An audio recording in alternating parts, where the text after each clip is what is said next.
지금 이런 검찰 공소장 내용에 대해서 이제 이재명 대표는 여전히 대북 송금은 희대의 조작이다. 정치검찰과 편향된 사법부의 그릇된 인식이다. 뭐 이런 말을 하고 있습니다. 이재명 대표의 목소리를 직접 들어보겠습니다. 안보수 회장에 대한 판결은 북한에 송금한 800만 불이 쌍방울 그룹의 대북 사업, 주가 부양을 위한 대북 사업의 대가다라고 판시하고 있습니다. 그런데 어떻게 같은 법원이 판결한 다른 판결은 이화영에 대한 판결은 이재명과 경기도를 위한 송금이다 이렇게 판결하고 있으면 우리 언론에서는 이런 점이 왜 발생했나를 최소한 보도해야 되지 않습니까? 자, 장현주 위원장 변호사께 여쭤보겠습니다.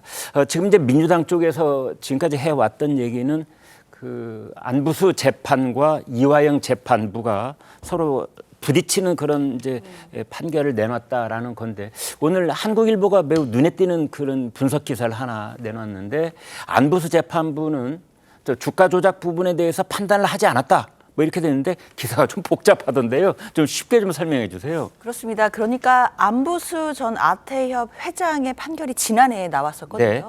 그때는 결국에는 이제 전체적인 취지를 봤을 때 쌍방울이 대북에 뭐 송금하거나 대북 사업을 하는 것 자체가 주가 상승을 위한 것이 아니냐는 취지가 범죄 사실에 담겨 있다라는 것이었거든요. 네. 그렇기 때문에 이재명 대표가 지난주 금요일에 재판에 출석하면서 했던 이제 다소 이제 격앙된 모습의 저런 발언들이 있었거든요. 네. 그 발언에 나오는 내용들은 결국 같은 사건에 대해서 왜 판결에 따라 다르게 판결이 되느냐라는 이야기였습니다. 네. 안부수 전 회장의 판결일 때는 쌍방울의 주가 상승을 위한 것이다라고 해놓고서 왜 이화영 부지사의 판결에서는 경기도와 관련이 있는 것으로 판결했느냐에 대한 항의성 메시지였다라고 보면 될 것 같은데요. 네. 오늘 이제 뭐 한국일보라든지 뭐 또 다른 언론에서 나오는 이야기들은 그러니까 안부수 전 회장의 판결문에서는 법원이 직접적으로 그 부분을 판단한 것은 아니다라는 취지의 보도들이 지금 나오고 있는 것입니다. 네. 그러니까 이렇게 좀 이야기가 달라지는 것 자체가 이제 판결문을 보고 좀 바라보는 관점에 따라 좀 다른 것 같은데요. 아, 예. 그러니까 형사 판결문이라는 것이 범죄 사실이라는 부분이 앞에 기재가 되고 네. 그다음에 마지막 부분에 이제 재판부의 판단이 나오게 됩니다. 네. 그리고 이제 양측의 그러니까 변호인의 주장에 대한 판단들도 조목조목 이제 나오게 되는 부분들이 있는데요. 특히 이 주가 상승이 있었다라는 부분들은 이제 범죄 사실에 나오다 보니까 이 부분이 과연 재판부가 직접적으로 판단한 것이냐에 대해서는 조금 어떤 분석이 다를 수는 있겠다라는 그러니까 생각이 듭니다. 이제 안부수 재판부의 판결문에는 그 범죄 사실에 주가 조작이라는 부분이 적시가 안 돼 있다 이런 거 아닙니까? 내용이 있기는 합니다. 범죄 사실 아, 중에는 예. 주가 상승을 위한 대북 사업이었다라는 취지의 내용이 있긴 있는데 예. 이 부분은 검사가 이제 공소장에다가 기재한 부분들이 범죄 사실에 들어오는 부분들이 있고 예. 그렇기 때문에 이 부분을 법원에서 직접적으로 그 동기를 판단했느냐에 대해서는 조금씩 이제 관점은 다를 수 있겠다라는 생각은 듭니다. 네. 그렇지만 적어도 안부수 전 회장의 판결이 나올 때만 하더라도 검찰이 이 대북 사업과 관련된 부분들은 단서를 잡거나 하지 못해서 수사가 이루어지지 않았다라는 부분들은 있거든요. 그러면 검찰의 입장에 따른다면 그 이후에 김성태 회장을 체포해서 진술을 받아내면서부터 경기도와 관련성 또는 대북 송금, 대북 대납 이런 부분들이 나오기 시작했다라는 것이거든요. 그렇다라고 한다면 결국 이 판결에 대해서도 아마 이재명 대표는 아마 재판을 받으면서 이 판결을 자신의 근거로 쓸 가능성이 분명히 있을 것 같고요. 그리고 결국 김성태 전 회장의 진술로부터 이 모든 것들이 시작됐다라고 한다면 네. 다시 한번 김성태 전 회장의 진술의 신빙성에 대해서 크게 쟁점화가 될 가능성이 높다 이렇게 보입니다. 네. 근데 쉽게 얘기하면 네. 안부수 판결문이라는 걸 보면 작년 5월에 나왔거든요. 예. 그 판결문에는 쌍방울이 대북 송금을 한 이유가 네. 주가 조작 띄우기 이거 아니다. 그런 판단이 없어요. 아, 거기에 보면 왜냐하면 재판부 판단이라고 판결문에 보면 돼 있거든요. 네. 판단에 보면 그게 없어요. 그러니까 고로 이재명 대표가 주장했던 두 판결이 모순된다. 네. 이건 사실과 다른 거죠. 아, 예. 그런데 최 국장님, 이제 여기서 또 한 가지 궁금한 건 이런 겁니다. 이제 우리가 그냥 상식적으로 생각할 때는 어떤 중견기업이 대북 사업 기회에서 우선권을 갖게 되면은 네. 주식이 오르는 건 자동적으로 따라붙는 일 아니에요? 당연한 거죠. 그런데 그걸 왜 자꾸 분리를 하려고 그러죠?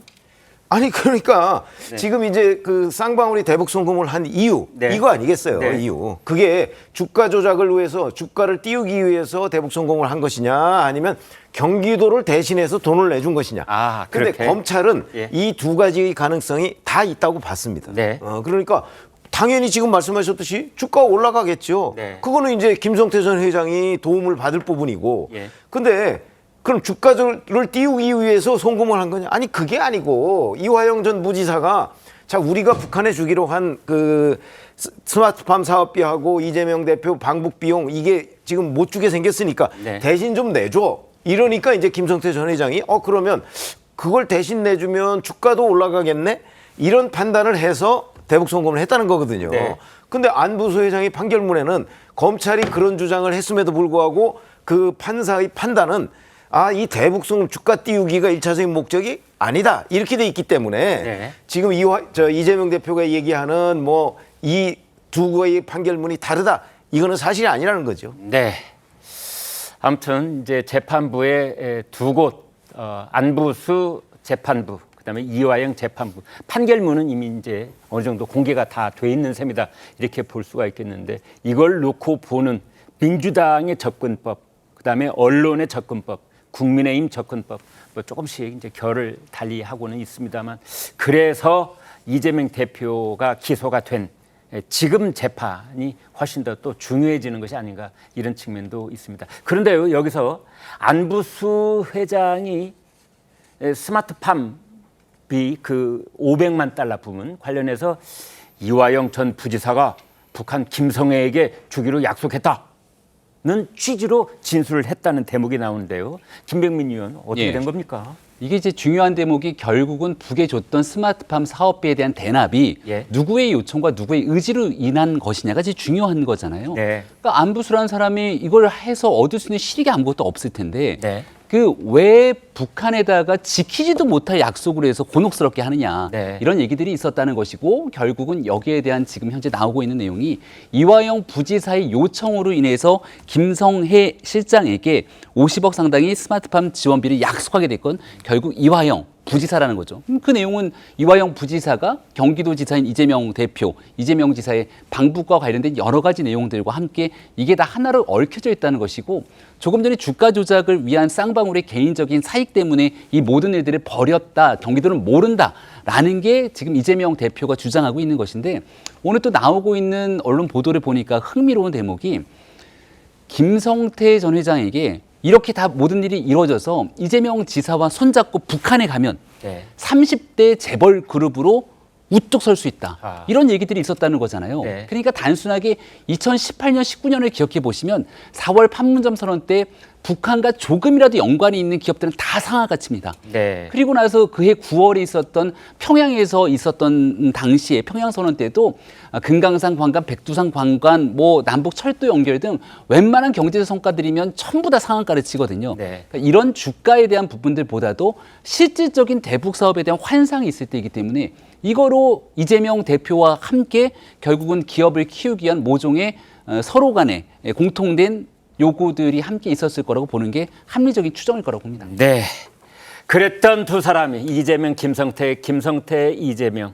지금은 마치 오래전부터 철천지 원수라도 되듯이 재판정에서는 전혀 상반된 이야기로 서로 충돌하고 맞서 있는 그런 상황이고 거의 막말에 가까운 상대편에 대한 그 인신공격도 곁들여지는 이제 그런 재판정을 볼 수 있습니다. 이재명 대표가 몇 가지 지점을 들어서 재판부를 이제 지적을 하고 있는데 비판을 하고 있는데 체육장님 이재명 대표도 본인이 변호사 법조인 아니에요. 그러니까 뭔가 자세히 알고 있을 텐데 저런 반응을 보이는 건 그러니까 변호사의 입을 통해서가 아니라 본인이 직접 얘기를 막 하고 있어요.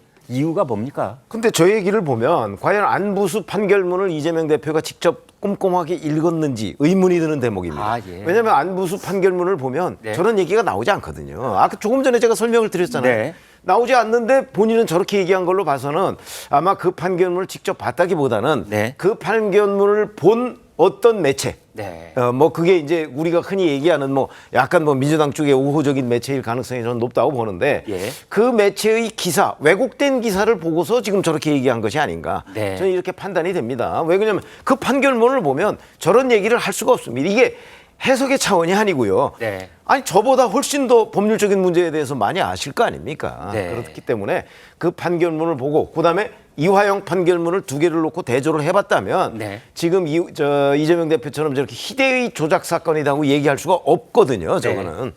그런데 그렇게 얘기한 걸 보면 아마 앞으로 이제 기소가 됐으니까 네. 본인 재판에서 저 문제를 계속 다툴 겁니다. 본인이 알았느냐 몰랐느냐가 최고 쟁점 아니겠어요? 네. 계속 저런 주장을 할 텐데 저런 주장을 정말 끝까지 할 수 있을까? 왜 그러냐면 판결문에 명확하게 나와 있는데 네. 더군다나 그 판결문은 이화영 판결문을 썼던 신진우 판사거든요. 네.